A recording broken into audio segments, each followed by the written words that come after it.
This is John, MoparRestorationParts.com. Day 6 on the Apollo motorhome.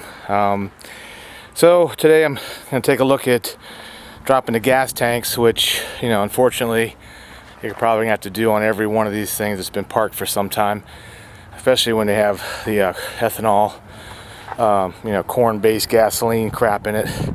It leaves a crud, and there's actually an algae that will grow with it. So, yeah, not a good idea there, EPA, if you're listening.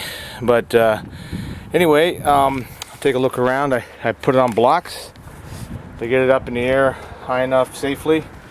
She's a heavy little sucker. I took a 20-ton jack, but I got the other side blocked up too, just to get it up. As you can see, I've cleaned the battery trays. This thing slides nice and easy.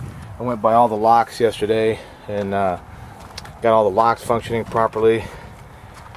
You can see by the wheel tracks there, if you can see that, maybe on the other side better.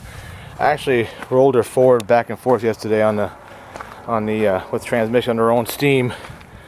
You can see a little better this way. See, I had her rolling. There's the tread marks to prove it, but I put blocks on both sides so that she wouldn't roll any further than 3 feet either way. I actually tried just a little gas in one of the spark plugs on a generator, and she fired. So it's just a matter of checking the fuel pump on that and getting the maybe I've changed the filters and the oil. I did that, but at least there's some life there, so the circuit board card's good. And now it's just the carburetor probably needs to be rebuilt, and some good gas brought up to her. So that's the plan today. Is a lot of this stuff is fuel issue related. My buddy Ryan, he's going to be working on cleaning the windows and glass a little bit, just to make it for appearance sakes, and then we're going to give the good inside a good scrub and clean after I get done with this. So this tank service, we called a couple places.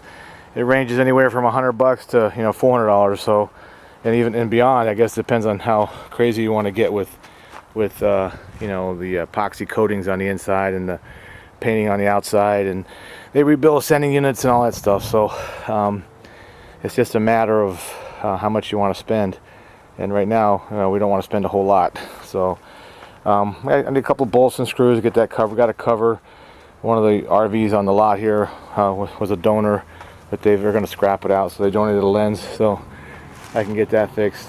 So I'm going to keep going, and we'll record the progress later on this afternoon that we've made today. So anyway, thanks for watching. This is John at MoparRestorationParts.com.